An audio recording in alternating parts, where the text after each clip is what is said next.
Pero kung ang ikinagulat ko dito, kasi matagal na itong dinideny ng mga house eh. Now, di umano'y wala naman silang nilulutong impeachment laban kay BP Inday Sara. Oo nga, pinabubulaan. O bakit kayo nagpapagod ng kamimina ng kung ano-ano? Para saan ito? Bigyan mo ko ng magandang dahilan kung bakit. Sinusugan pa yun eh. Nung masabi ko na mali yung privilege speech, nakita nila na mali talaga eh, no? Ang ginawa nila, yung sumunod na, sumunod na pagdinig, nilagyan nila ng manifestation, yung manifestation ng isa sa abogada. Sa taga Batangas. Isip-isipin mo, manifestation lang na kanyang binanggit doon sa hiwalay na pagdinig na hindi naman public accounts, ay hindi naman good government, doon sa kanyang pagsisikap na usisain din ang budget ng Department of Education 2023. Nagmanifest siya. Sabi niya, Mr. Chair, may I manifest that this particular issue be made subject matter of a separate investigation. Nang dahil lang sa manifestation, kinuha ngayon ng good government. Alam mo kung paano dinescribe yung manifestation? Kinuha siya as a motu proprio material. Anong ibig sabihin ng motu proprio? Tingnan mo nga sa avatar mo. Motu proprio. Motu proprio power. Sarili niya yun. Walang ibang on its own. Yan. Talagang magaling itong analyzer natin. Pag sinabi mong motu proprio, it is a formal action taken without the benefit of a request from any other party. Nagmanifest nga yung isa. So, hindi mo original. Sinabi niya lang, may I manifest, Mr. Chair, that a separate investigation be concluded on the subject matter. Kasi, naalala ko, Jen, March 2021, this is the last Congress. Nagsalita ako by way of a privilege speech. Mahaba ito, Jen. DepEd din. DepEd. Yung pinagbibiling mga ICT packages, Information Communication Technology packages. Tatlong taon na audit ng COA. 2017, 2018, 2019. Nagkakahalaga ng 3.2 billion pesos. Walang supporting documents. Ang dami ko sinabi ron. Pati yung mga supplier na dapat dinisqualify na. Bakit palaging ito na lang mga supplier ang kinukuha nyo? Despite the fact na inulan na ng notice of disallowance. Alam mo ba? Yung privilege speech ko na yon, hindi man lang ni-repair sa isang committee. Buong privilege speech. Dapat pala nag-manifest na lang kayo ng... Ito manifestation lang. Tingnan mo ngayon. Kaya ko binabanggit. Ayokong maisip ng ating mga nakikinig na meron akong pinagagalitan mga kasama ko. Hindi. Ito kinukwento ko lang para malinawan nila ang mga pangyayari sila sa likod ng mga bagay na ito. Yung privilege speech ko, inabot yun ng about 15 minutes. At maraming laman yun. 3 notices of disallowance. Hindi notice of disallowance. 3 yearly audit, annual audit. Siyang buong taon ng COA. Tama. Diniscuss natin sa programa yan ko. 3 taon. Hindi man lang ni-repair. Napunta sa rules. Pero kung pag tinignan mo sa Rules Committee, walang referral. Halimbawa, pumunta lang sa Basic Committee, o kaya sa Good Government, o kaya Public Accounts. Bahala na sila kung gano'n. Hindi ni-repair. Andun lang. Samantalang ito, manifestation lang. Dahil ba, yung aking privilege speech ay walang pangalan si Vice President Sara Duterte? Wala pa ng wala time pa siya nun eh. Ng time na yun. Wala pa po kasi siya. yung year 2017, 2018, 2019, wala pa siya. pero kumpleto. Ang pinag-uusapan. Ito manifestation.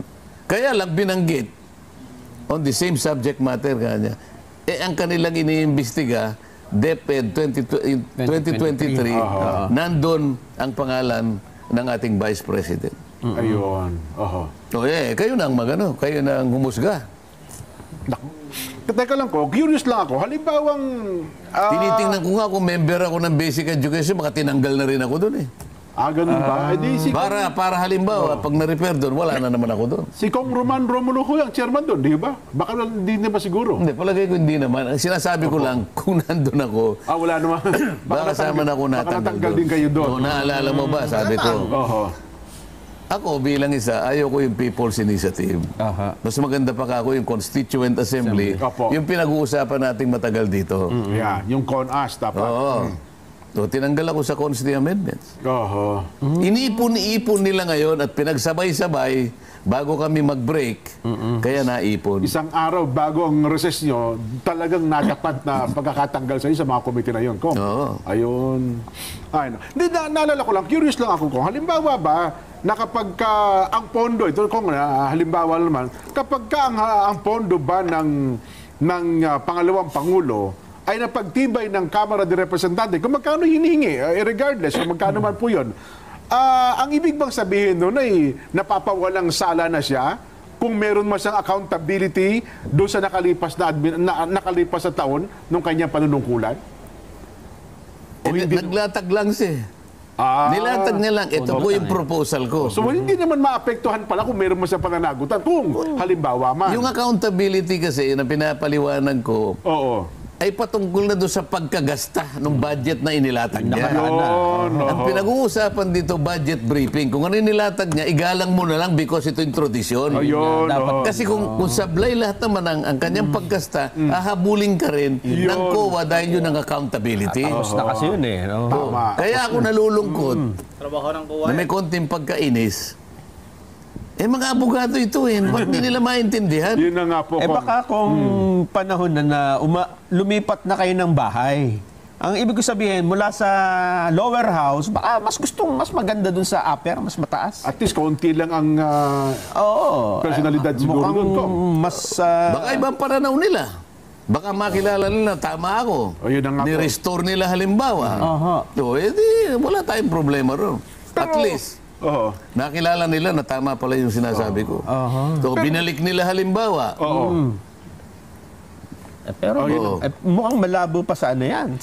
Pero sa Senate, Kong, parang approve in principle, nagkaroon ng courtesy approval sa hinihinging pondo ng Office of the Vice President. Pwede naman mangyari, kaya nga nagbabay-cam sila, di ba? So, halimbawa, sabi niya, di nasa Senado na. Sabi halimbawa na Senado, hindi kami papayag dyan, gusto namin, ibalik namin kung ano yung kanyang proposal. 2 billion di ngayon, aangal yung sa baba. Hindi kami papayag. Paano nga niya? Pag hindi kayo pumayag, edi reenacted tayo. Pag hindi natin napapirma yan, at pumitada yung January, at delikado tayo. Reenacted budget tayo. Sige, papayag na tayo. Halimbawa, napapayag ang House. Di panalo rin ng Vice President. Yun na nga. Yun ang punto Pero natin. ang ating pinag-uusapan dito, pinropose niya lang. Gusto niya. Paano nga? Pinopropose ko 2025, nagtatanong ka 2023. Ano ba na? Hindi mo ba iisipin kung nasa wastong isip itong mga kasama ko? Well, kasi sa mga nakalipas na panahon ko, naging parang practice yata ito na balikan yung ilang taon na nakalipas para lang... Depende kung sino. Mukhang... Hindi nga, kaya nga. Bakit noong 2022, pinayagan nyo? 2023, pinayagan nyo dahil hindi pa tayo nagkakagulo. Ngayon 2024, dahil magulo na, at saka mo ginagamit yung power of the force. Kaya sasabihin mo, ito'y pera ng bayan. Hindi pwedeng hindi siya dumating dito. Kinakailangan isa-isahin niya. Sapagkat tayo ay may karapatang, ito ang ating ultimong karapatan. Kailangan sagutin niya tayo. Nakakita ka bang pangangatwiran na ganyan? Ano ba tinatanong mo? In 2025 budget o 2023? Hindi mo tungkulin yun, yung COA nga umahabol eh. O di sana mag-resign na lang siya, pumunta na lang siya sa COA. Di ba? Kaya nga po pag tinanong ko yan, para bigyan lang ng emphasis, kung halimbawa naman pala ma-approve ang budget na hinihingi, kung meron man siyang accountable man siya sa nakalipas na Hindi na siya taon, makaiiwas yun, doon. yun Walang po ang punto. makakaiwas Kahit sino. sa accountability. hahabulin pa rin siya. Hindi ba ang linaw? Oo. Ang problema kasi sa kanila, sabi niya, public office is a public trust. Yan yung Tama po. Oo. Public officials and employees are accountable to the people at all times. Yes. O tama naman yun eh. Nesablay ka kahit ano pang opisina ng presidente, opisina ng chief justice, opisina ng vice president. Pag meron kayong kulang na mga requirements, hindi nyo na i-submit, Opo. meron kayong notice of disallowance. Anong problema doon? Bakit sinasabi niya na mahalagang sagutin mo kami? Because we have the power of the force. Ano ba doon? Naku, ang mga comment. Alam mo, ang daming nanonood ngayon, ha? Hindi pang karaniwang dami ito, Jen. Oo. Ang lahat dito nagsasabing, Gong, ano pa bang ginagawa niyo dyan sa House? Ba't hindi pa kayo lumipat dun sa Senado? Hindi, pinakamabuti na, ganito na lang. Oh. May naisip lang ako. Pwede bang itanong natin sa ating mga kababayan, payag ba kayong tumakbo sa pagkasenador si Kong Dante Marcoleta? Kala ko naman payag ba kayong umalis na si Kong Dante? Ba't ako aalis may renta pa ako hanggang 2025? Diba? Ang aking rental doon sa bahay hanggang June 30, 2025. Tama. Bakit naman ako aalis, di ba? Pagkatapos ng At rental. saka meron pa akong tungkulin eh. Yun Totoo nga, naman po. Tama Oo. naman. Ngayon, pagkatapos nun, yung pananagutan ko ay tapos na. Yan, oo. Pwede na ako lumipat ng bahay. Yan. na Pero maganda. na lang usapan. Oo. Ay, di tanungin natin ang tao bayan siguro ko. Baka naman kasi tayo lang ang nagsasabi nito. Oo. Baka Hindi, naman. baka mamaya nagkukunwari ka lang, nakunwari ka mo, ang dami nagtatanong dyan. Hindi, ipaano natin. Patibayan na natin. Ano ha? Kayo ho ba ang aming tatanungin? Mga kababayan, sa palatuntunan sa ganang mamamayan. Ano ha? Kayo ho ba? Sang-ayon ba kayo na tumakbo sa pagkasenador si Kong Dante Marcoleta sa nalalapit na eleksyon? Labas na mga basher. Yung mga basher dyan, kailangan din namin kayo. Kasi baka mamaya isang buhos lang, Importante. May mga basher pa rin. Di ba, binayaran ako 1,000 basher. Mas maganda yan. Para... Kung umupasensya na pala kaya, umupa po ako ng mga 1,000 basher ngayon, ha? Baka isa dyan. Yung mga ano diyan, yung mga kumakampi kay Atras Abante, kay Congressman Atras Abante, yung mga tauhan ni Tamba diyan, ni Tambaluslos diyan. Magkomento na kayo. Yung mga tauhan ni Paduano, yung mga diyan, mga tauhan ni Luistro.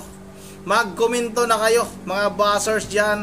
Pero mga kababayan nakikita natin sa mga nagkokomento talagang gusto nila na itong si Congressman Rodante Marcoleta ay tumakbo nga ngayong darating na eleksyon, ngayong midterm eleksyon, ngayong 2025 bilang isang senador ng ating bansa. At yun nga kahapon nga ay nagpa-rehistro na tayo, nakahabol tayo ng last day ng registration sa Kumilik. Nagpalipat tayo mula sa Maynila. Dito na tayo ngayon nagpa-rehistro ngayon sa Bohol, mga kababayan, dahil nga gusto nating makaboto ngayong darating na eleksyon para yung boto natin mapunta kay Congressman Marcoleta at sa iba pa na napupusuan natin na ating iboboto, mga kababayan. Yun ang hanggang dito lang muna, at bago tayo magtatapos ay mag-shoutout na muna tayo kay Ma'am Berjeber Religious ng Pulilan, Bulacan, kay Ma'am Edisa Borby, kay Luz Rosalie Malit, kay